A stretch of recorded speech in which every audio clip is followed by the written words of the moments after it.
आज से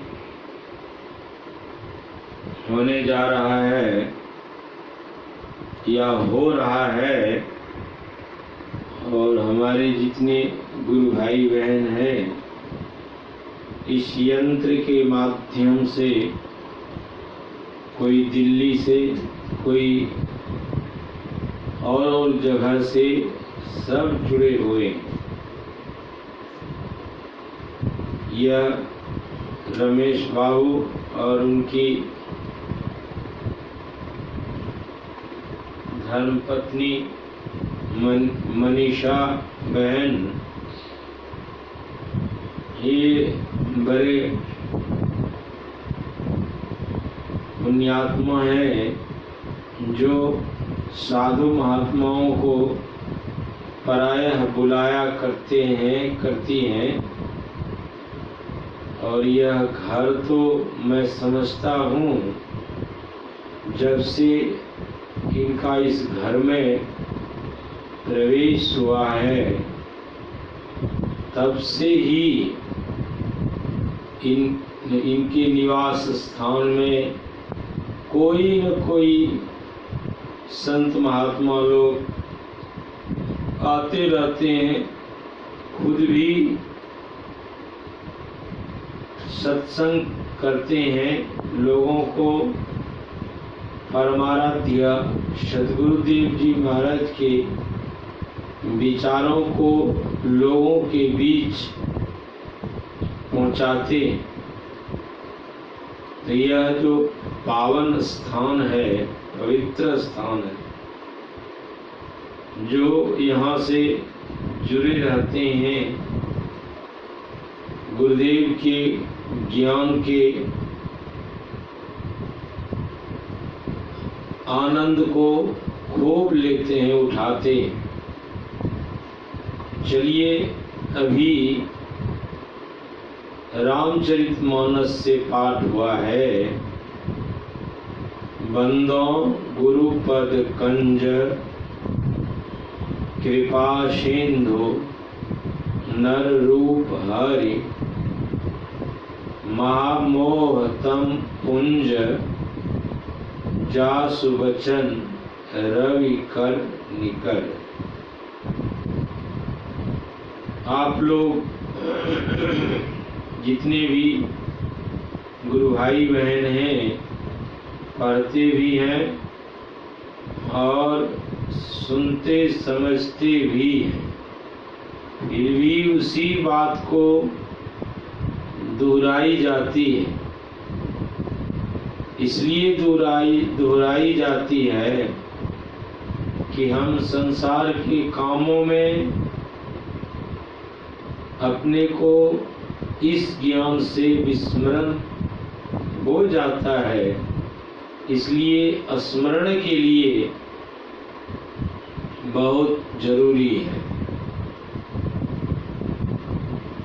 गुरु शब्द आया है, परमाराध्य सद्गुरुदेव महर्षि में ही परमहंस जी महाराज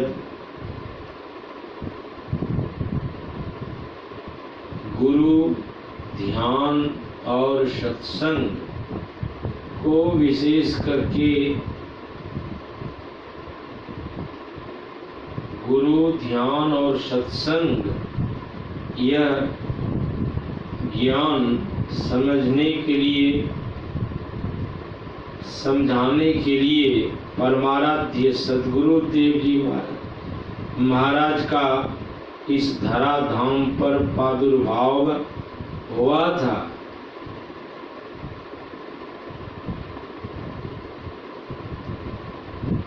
यदि गुरु नहीं हो,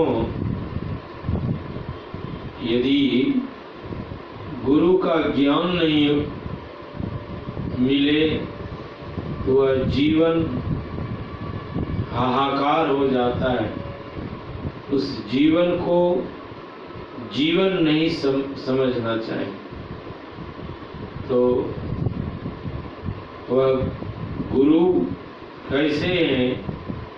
गोस्वामी जी ने रामचरितमानस में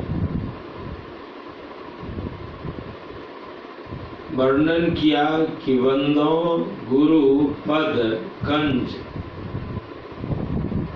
कृपा सिंधु नर रूप हरि। अर्थ क्या है?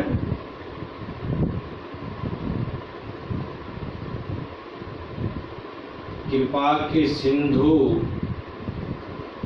नर रूप में हरि, ये जो हमारे गुरुदेव हैं कृपा के सिंधु हैं, वंदना करते हैं। तो जो हमारे गुरुदेव कृपा के सिंधु हैं, नर रूप में हरि हैं, परमात्मा है। तो गुरु किसको कहते हैं?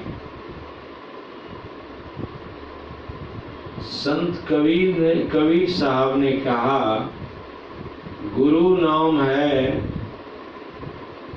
ज्ञान का शीश सीख ले सोए, ज्ञान मर्याद जाने बिना गुरु और शिष्य न।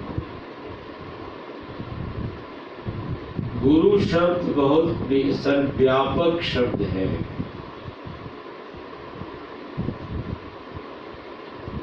और कबीर कह रहे हैं कि गुरु नाम है ज्ञान का। ऐसे तो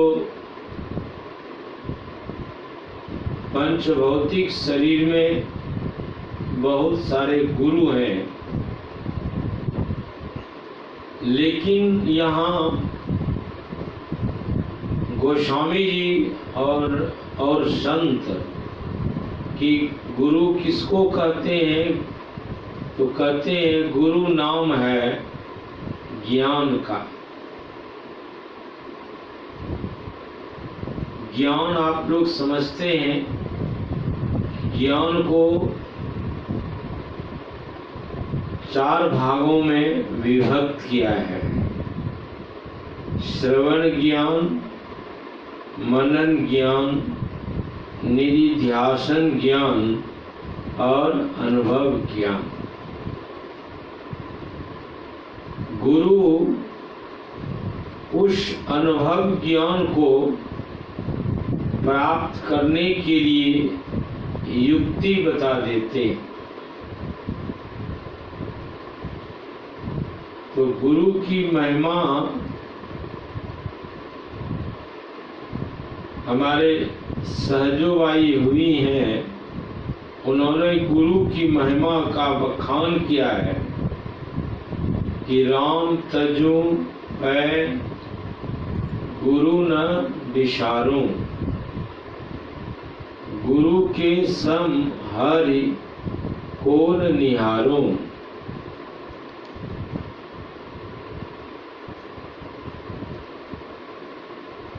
सहजोबाई अपने गुरु पर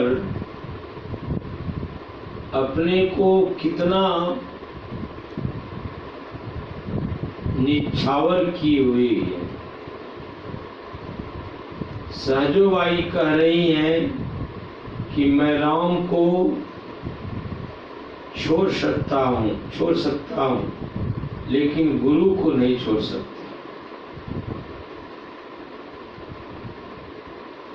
तो सहजोबाई से किसी ने पूछा, ऐसा क्यों करती हो? राम तो सर्वोपरि है, वह सब में एक रस से भरपूर है, कण कण में है, जर्रे जर्रे में है। और उसी राम, दाशरथी राम के लिए नहीं कहा गया है, यह राम उसके लिए कहा गया है जो राम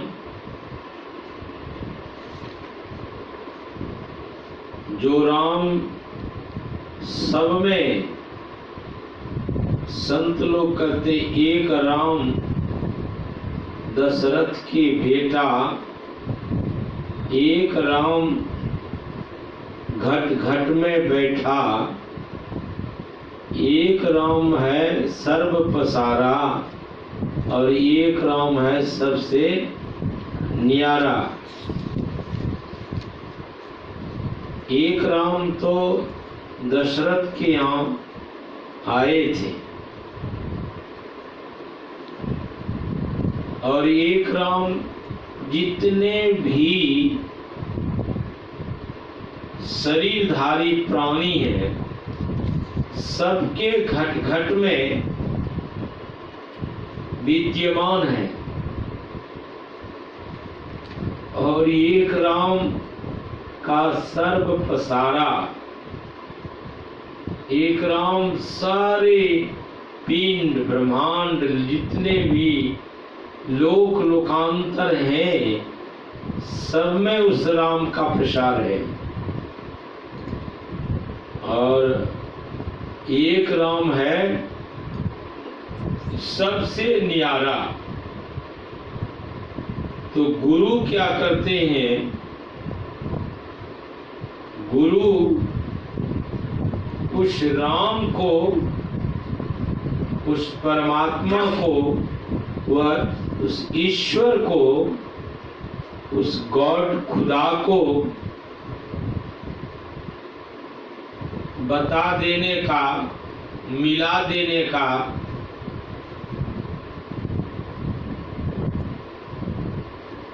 ज्ञान देते। इसलिए सहजोबाई ने कही कि यदि गुरु नहीं होते, गुरु नहीं होते तो संसार में यह गुरु का ज्ञान नहीं होता तो संसार में लोग कैसा होता?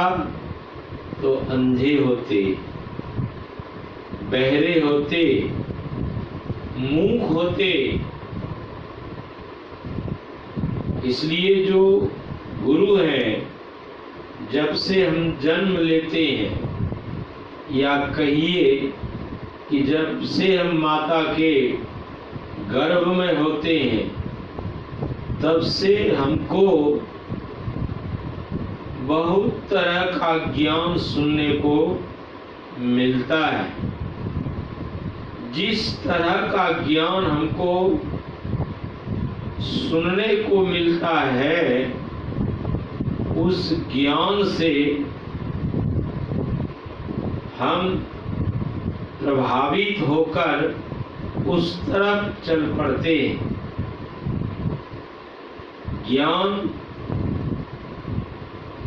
ज्ञान की परिभाषा है। अब देखिए, माता के गर्भ में भी ज्ञान प्राप्त होता है।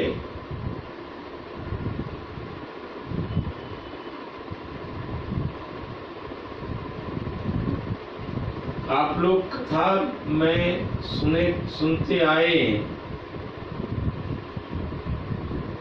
जब अर्जुन और सुभद्रा बैठे हुए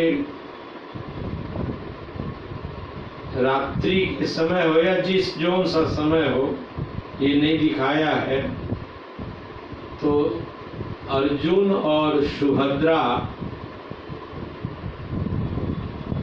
बैठ करके कुछ न कुछ ज्ञान की बातें करते रहते थे।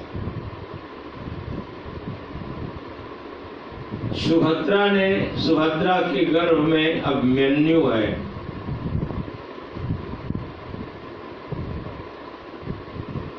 और सुभद्रा अर्जुन से कहते हैं कि पतिदेव, सुनते हैं आपको धनुष विद्या का ज्ञान और अस्त्र शस्त्र का आपको ज्ञान है। यह ज्ञान क्या हम लोग सुन सकते हैं?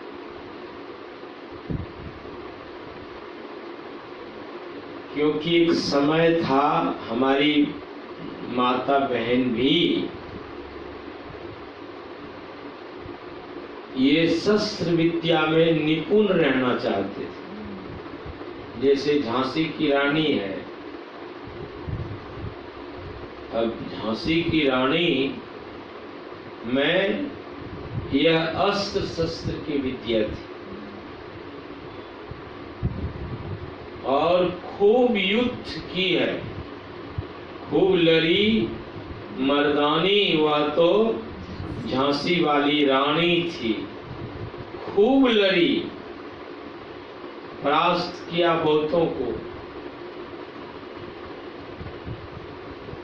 तो अस्त्र शस्त्र का भी ज्ञान हमारी माता बहन को एक समय था, और यह अध्यात्म ज्ञान तो क्या कहा जाए, अध्यात्म ज्ञान भी बहुत अधिक थे।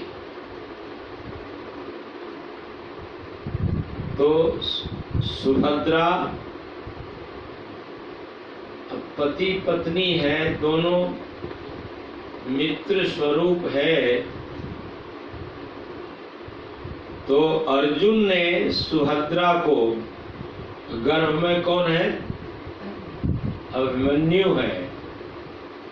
सुभद्रा से अर्जुन सुनाते हैं कि देखो ये सब भाला फरसा, ये सब जो है ये सब तो उतना विशेष नहीं है, लेकिन चक्रव्यूह युद्ध में जब चक्रव्यूह की रचना हो जाती है, उस चक्रव्यूह को तोड़ना सभी को मुश्किल होता है। जिसको ये चक्रव्यूह तोड़ने का ज्ञान होता है तो वह युद्ध में विजयी होते। कहा वही सुनाइए। तो अर्जुन ने चक्रव्यूह की जो विधि है वह बताने लग गए और चक्रव्यूह तोड़ने तक तो सुभद्रा जगी रही, सुनती रही, और जब चक्रव्यूह से निकलने का ज्ञान सुनाने लग गई अर्जुन ने, तो सुभद्रा सो गई।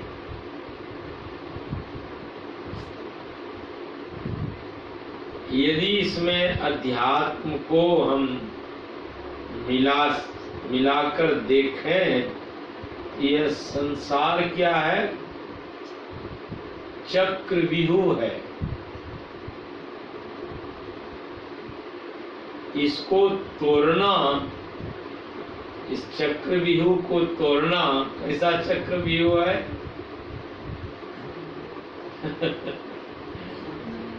बड़ा विचित्र चक्रव्यूह है। और इसी चक्रव्यूह में जीव पर करके इस आवागमन में थपेरे खा रहे, कष्ट भोग रहे। ऐसा यह चक्रव्यूह संसार का है। जो संत लोग होते हैं, संत लोग इस चक्रव्यूह को तोड़ डालते हैं और इससे तोड़कर निकल भी जाते। कौन? संत लोग। ये तो महाभारत की कथा है, लेकिन कथा में यथार्थ को भी जोड़ना जरूरी होता है। यह जीव चक्रव्यूह के फेर में आज से नहीं पड़ा है। जब से सृष्टि हुई है, जब से सृष्टि हुई है, तब से यह जीव चक्रव्यूह में कैसे पड़े हैं? कभी मनुष्य का शरीर प्राप्त होता है, कभी देव का शरीर मिलता है, कभी पशु पक्षी कीट पतंग के शरीर मिलते हैं। किसको? इस जीव को। ऐसा यह चक्रव्यूह है, समझ नहीं पाते हैं। इस चक्रव्यूह को तोड़ने का, इस संसार से निकल जाने का ज्ञान एक संत सद्गुरु बताते हैं। तो मैं उस कथा को थोड़ा सा ले जाए उधर। तो जब सुभद्रा ने अपने गर्भ में अभिमन्यु था, छोटा सा शिशु था, और वहां वह इस ज्ञान को सुन रहा है, चक्रव्यूह तोड़ने का ज्ञान को कहाँ माता के गर्भ में ही सुन रहा था। जब उसका जन्म हुआ, लालन पालन हुआ, 16 वर्ष के हुए, तब तक तो महाभारत का युद्ध शुरुआत हो गया था। दोनों अपने ही भाई में, चचेरे भाइयों में युद्ध था। वो भी साधारण युद्ध नहीं था, ऐसा युद्ध था। चक्रव्यूह तोड़ने का ज्ञान एक तो गुरु द्रोणाचार्य को था, अर्जुन को था, और भगवान कृष्ण को।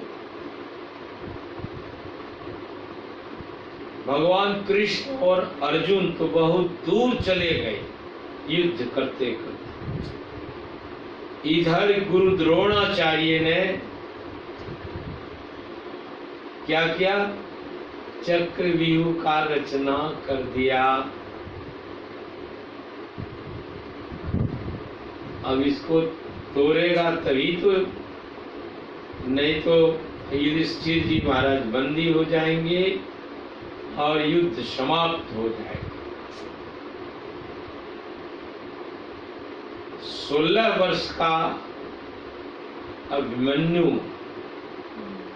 जबकि भगवान कृष्ण का कौन थे वो?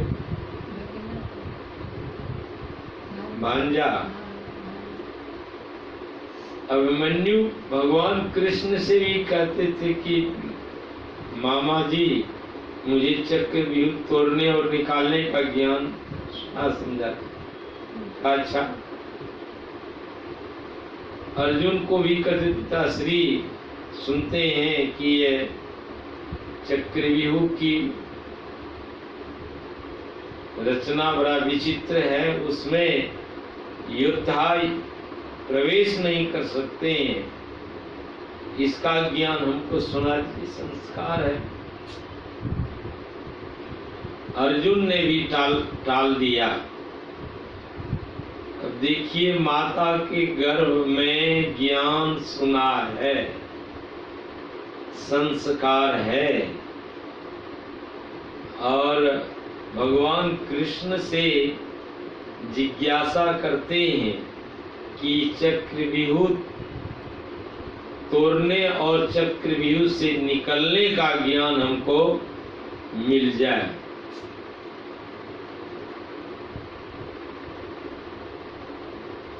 लेकिन भगवान श्री कृष्ण ने भी टाल दिया और उनके पिता अर्जुन ने भी टाल दिया। समय आया, युद्ध का वह अवसर आया जब गुरु द्रोणाचार्य ने वह चक्रव्यूह की रचना कर दी। युधिष्ठिर जी महाराज घबराए कि हमारा अब हार हो जाए। अब मन्नु कहते हैं, पिताश्री क्यों घबराते हैं?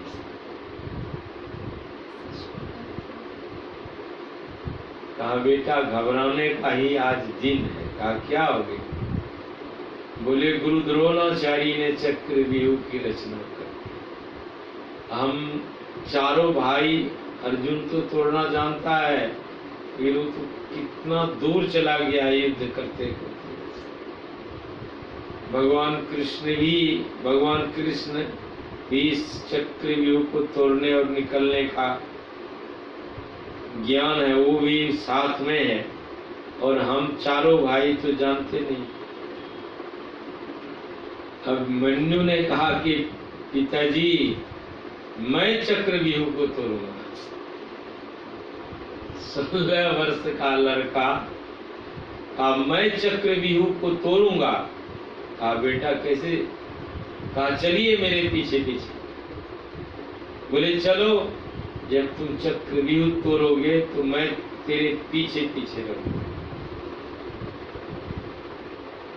अब मेन्यू चला है और चक्रव्यूह में तोड़ते हुए वहां प्रवेश कर जाता है, लक्ष्य पर पहुंच जाता है, लेकिन उससे निकलने की विधि जानता है। क्या हुआ? हम लोग भी अब थोड़ा सा अध्यात्म की ओर यदि आवे तो हम जीव इस चक्रव्यूह के, ये परमात्मा का जो ये चक्रव्यूह है, ऐसा चक्रव्यूह है कि साधारण से साधारण भौतिक प्रकांड से प्रकांड ज्ञानी भी इस चक्रव्यूह को तोड़ नहीं सकता है। बहुत कोई तोड़ भी सकता है तो निकल नहीं पाता है। तोड़ तो देता है, तोड़ने का मतलब क्या हुआ? थोड़ा सा बाहर से वार्ता को बढ़ाते हैं। बहुत ऐसे साधु महात्मा हैं, इस चक्रव्यूह में, इस चक्रव्यूह क्या हुआ? माता है, पिता है, भाई है, बंधु है, सखा है, मित्र है, घर है, द्वार है, कितना कहा जाए।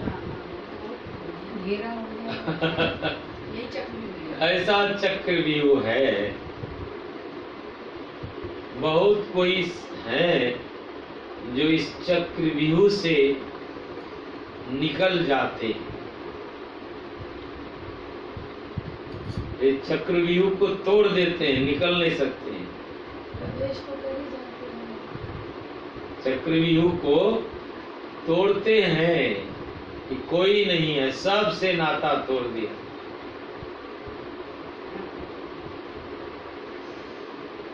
मैं हरिद्वार में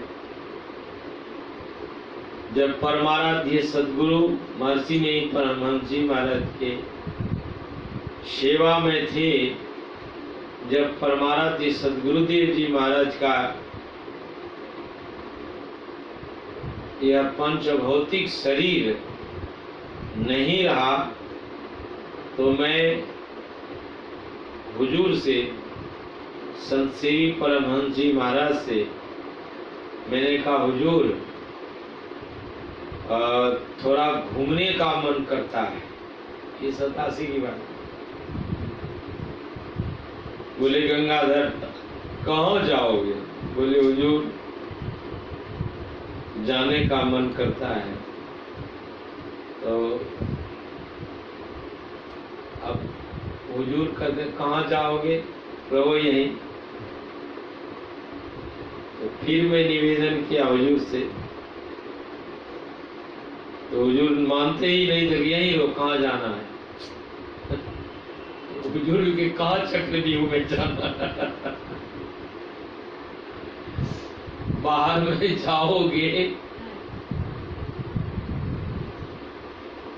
कैसे रहोगे, क्या होगा ठिकाना नहीं है। तब अब मेरा तो जाने का हो रहा है।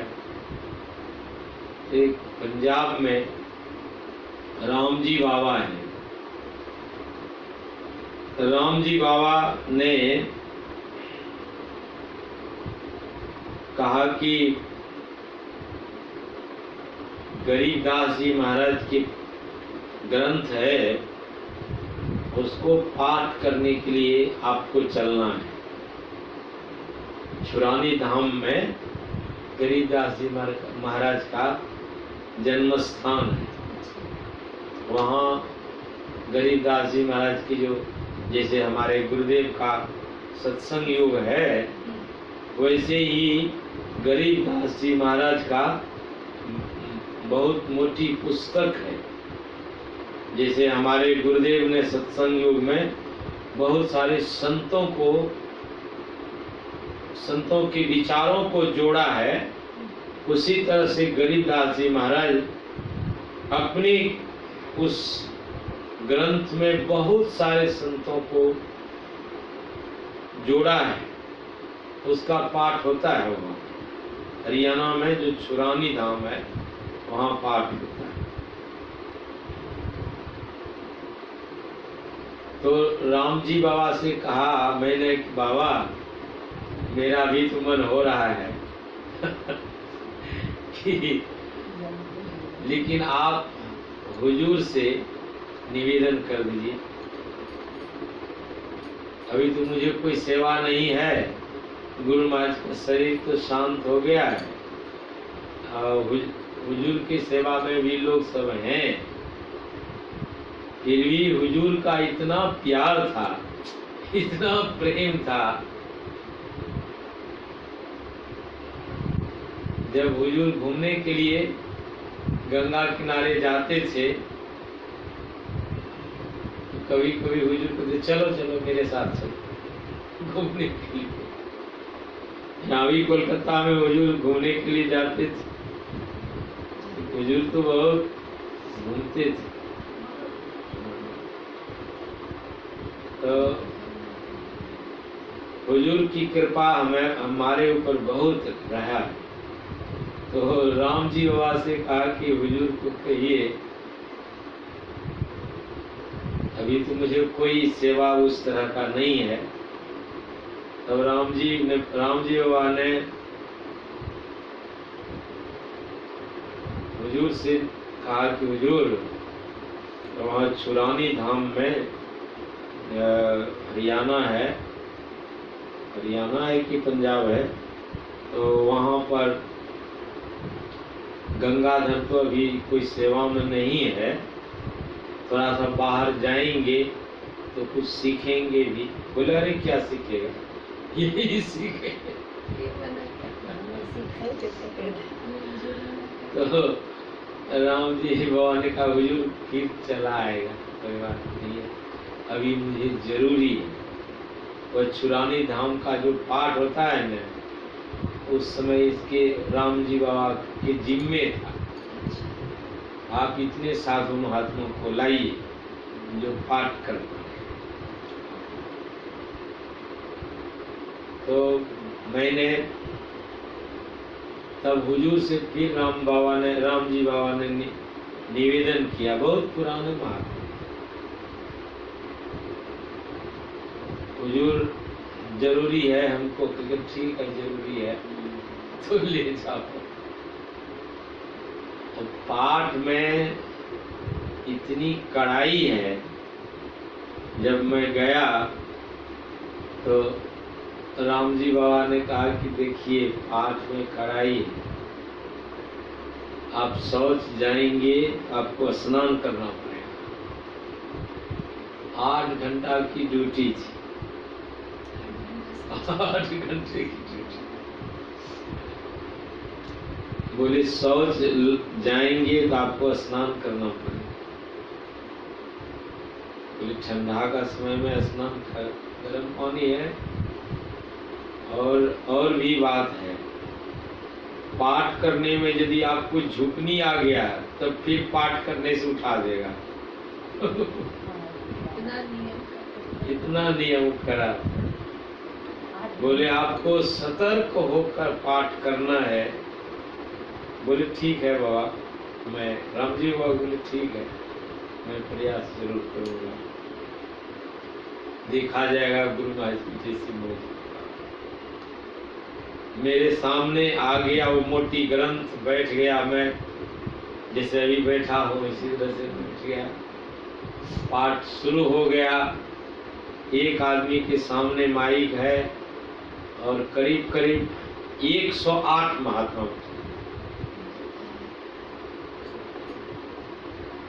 पाठ कर रहा हूँ। कितने महात्माओं को तो उठा दिया। चुप भी, एक आदमी घूमते रहता था, कहीं गलती तो नहीं कर रहा है।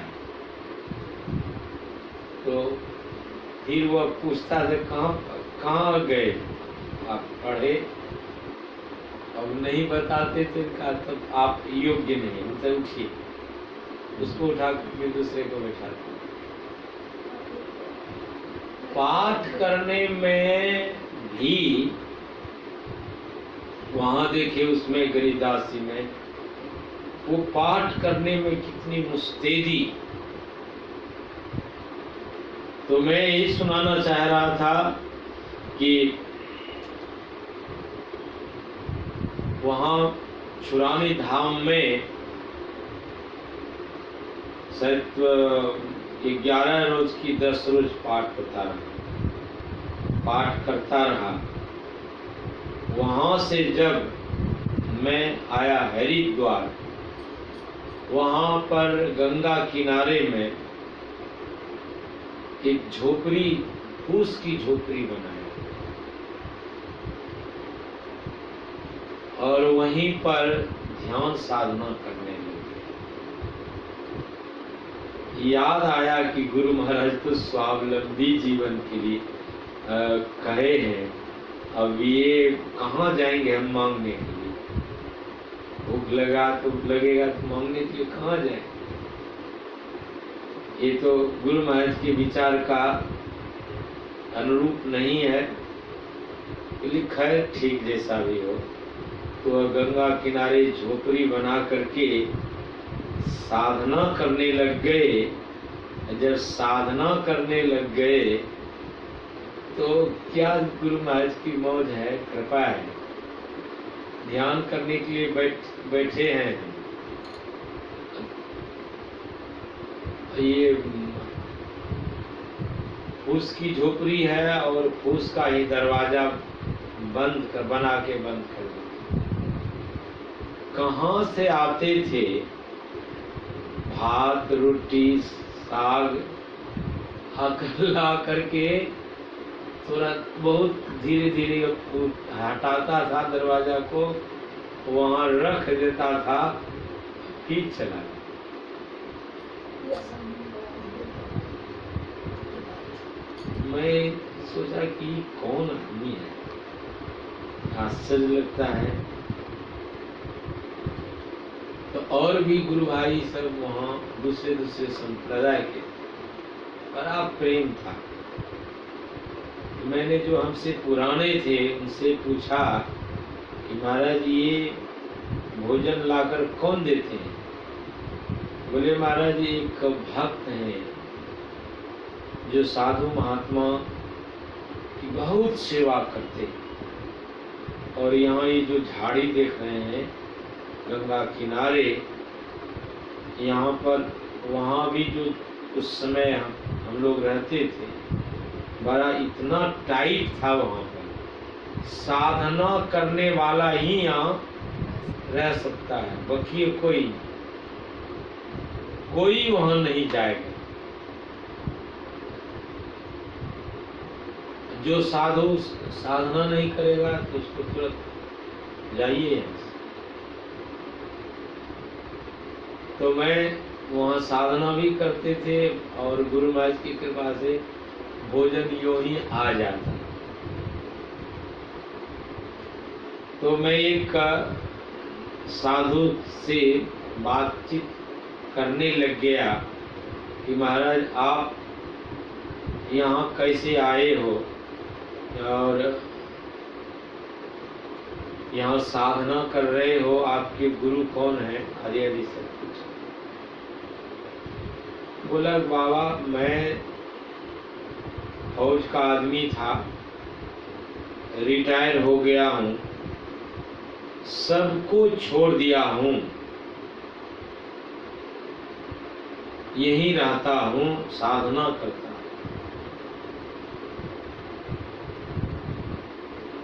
यही रहता हूँ, साधना करता हूँ।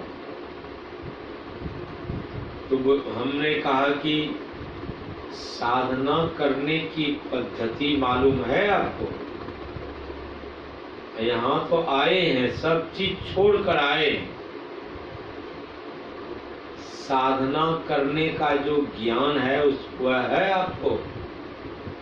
कहा नहीं महाराज वो तो ज्ञान हमको नहीं है, वही देखा देखी करते हैं। क्या कहने का तात्पर्य, सब चक्रव्यूह में सबको तो छोड़ दिया है, लेकिन चक्रव्यूह से निकलेगा कैसे, यही ज्ञान का अभाव। मैंने कहा कि आप चक्रव्यूह को यानी माँ बाप जगह जमीन इस सब चक्रव्यूह को तो आपने क्या किया है, हटा दिया है, लेकिन इससे निकलने के लिए ज्ञान तो चाहिए। मान लीजिए उसको चक्रव्यूह को से हम हटा दिए, लेकिन यह ज्ञान होना चाहिए कि हम चक्रव्यूह से कैसे निकलें। तो ये चक्रव्यूह से निकालने के लिए गुरु की बड़ी कृपा है। इसलिए सहजोबाई ने कही कि राम तजू मैं गुरु न विसारूं, गुरु के सम हरि कौन निहारूं। हरि ने सहजोबाई से पूछा ऐसा क्यों कहती हो? तो सहजोबाई कहते हैं कि हरि ने जन्म दियो जग माही, इस संसार में परमात्मा ने इस चक्रव्यूह में भेज दिया है। छूटता है मन से ध्यान करने के लिए हम लोग बैठते हैं, 1 मिनट 1 सेकंड 2-4 सेकंड भी मन लक्ष्य पर स्थिर नहीं रहता। ऐसा यह चक्रव्यूह का प्रभाव है कि लक्ष्य पर, इस चक्रव्यूह से निकलने का जो लक्ष्य है उस लक्ष्य पर जरा सा भी मन स्थिर नहीं रहता। इस लक्ष्य को पाने के लिए जो संत सद्गुरु स्थान बताए हैं और उस स्थान को, वह जो जगह है उस स्थान जगह को मुस्तैदी से साधक को उस पर अपने को आरूढ़ करना चाहिए। वहाँ बैठ करके उससे ऊपर उठने का ख्याल करना चाहिए, तभी तो हम इस चक्रव्यूह से हम निकल सकते हैं। तो सहजोबाई कह रही हैं कि हरि ने जन्म दियो जग माही, गुरु ने आवागमन छुड़ाही। चक्रव्यूह तो यही आवागमन है, गुरु ने आवागमन छुड़ाही। हरि ने कुटुंब जाल में गेरी, ऐसा जाल बना दिया है।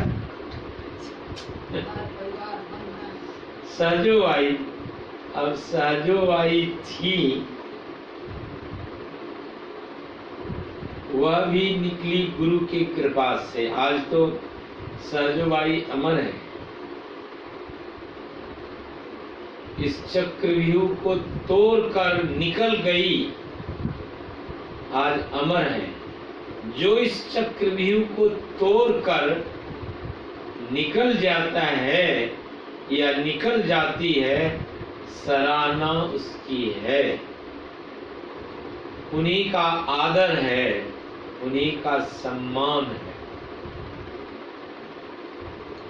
हरि ने कुटुंब जाल में घेरी, क्या करें तब, छोड़ दें सबको।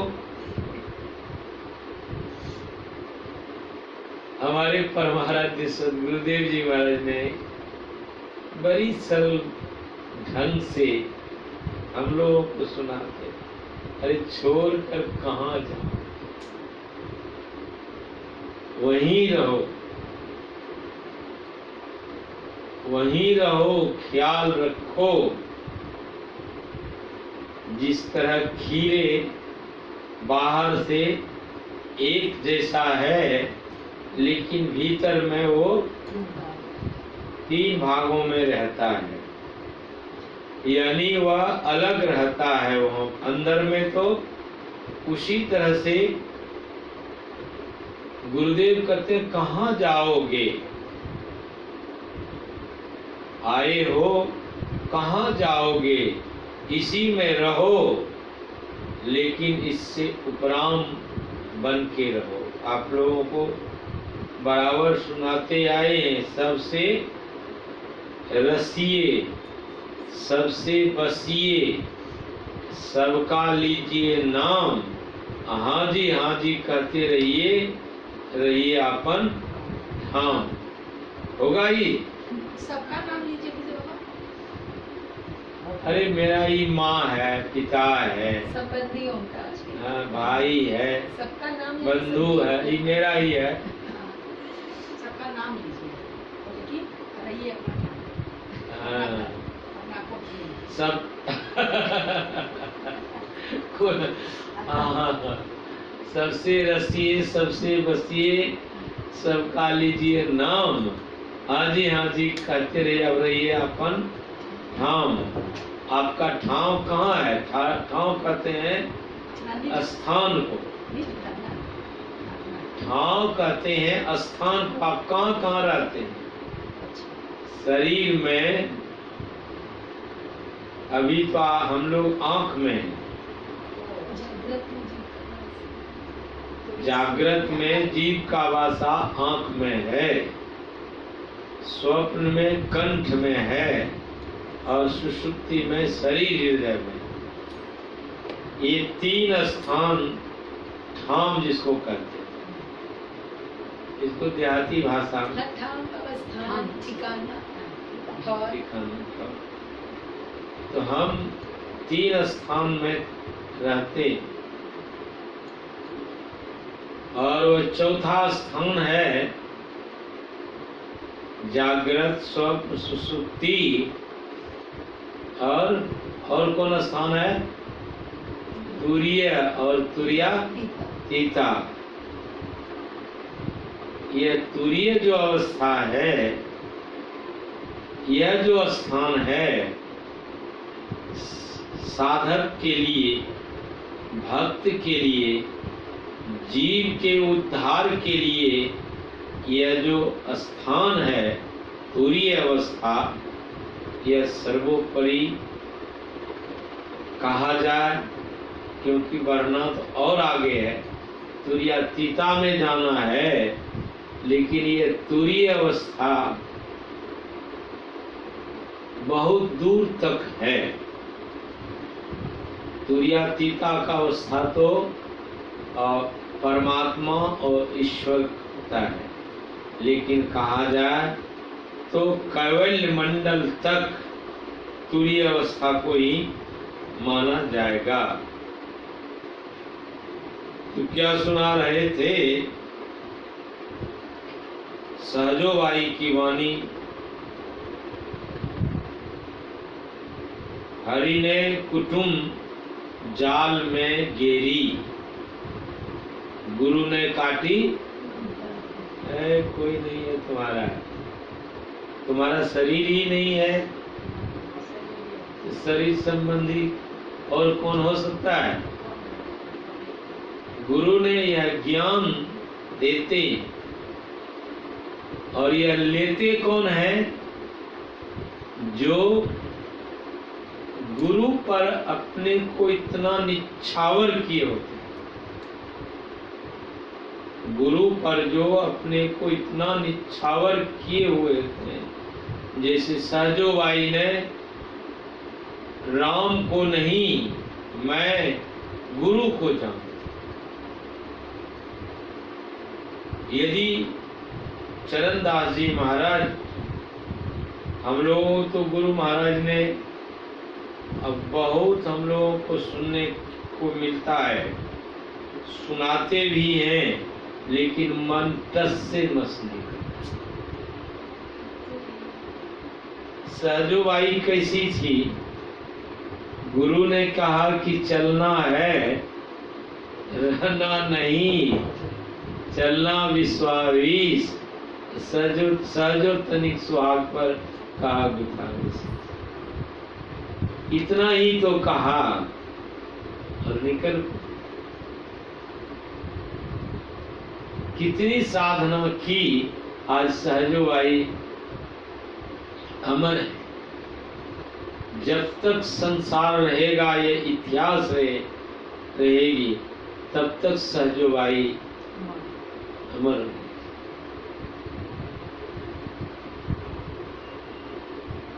ये सब जो ख्याल दिया जाता है कि चाहिए, हम लोग जितने साधक हैं, भक्त हैं, तो इस जीव को चक्रव्यूह से निकल जाने का ज्ञान, क्योंकि गुरु कृपा के समुद्र, कितना अथाह ज्ञान है गुरु में। इसलिए तो हमारे परमाराध्य सद्गुरुदेव जी महाराज ने कहा, भजो हो मन गुरु उदार। है मन उदार गुरु को भजो, भजो हो मन गुरु उदार, भव अपार तारण। जो पूरे गुरु होते हैं और पूरे गुरु के पूरे गुरु के निकट रहते हैं, पूरे गुरु के निकट रहते हैं। कैसे निकट रहते हैं? कबीर साहब ने क्या कहा, गुरु बसे बनारसी सी समुंदर तीर, एक पलक बिसरे नहीं। हम लोग क्या पलक लगाते हैं? एक पलक बिसरे नहीं। एक तो पल है और एक पलक है। आंख गिरने का नाम पलक है, पल अलग है। पल तो मिनट का छोटा है, पल हाँ, कुछ 3 सेकंड तो हो गया, वो पल हो गया, पलक नहीं। पल हुआ 3 सेकंड 14 सेकंड पलक नहीं, वो तो और कम हो। ये जो गिरता है उठता है, इसको पलक कहते हैं। इसको पलक कहते हैं ना, क्षणिक। बहुत इतना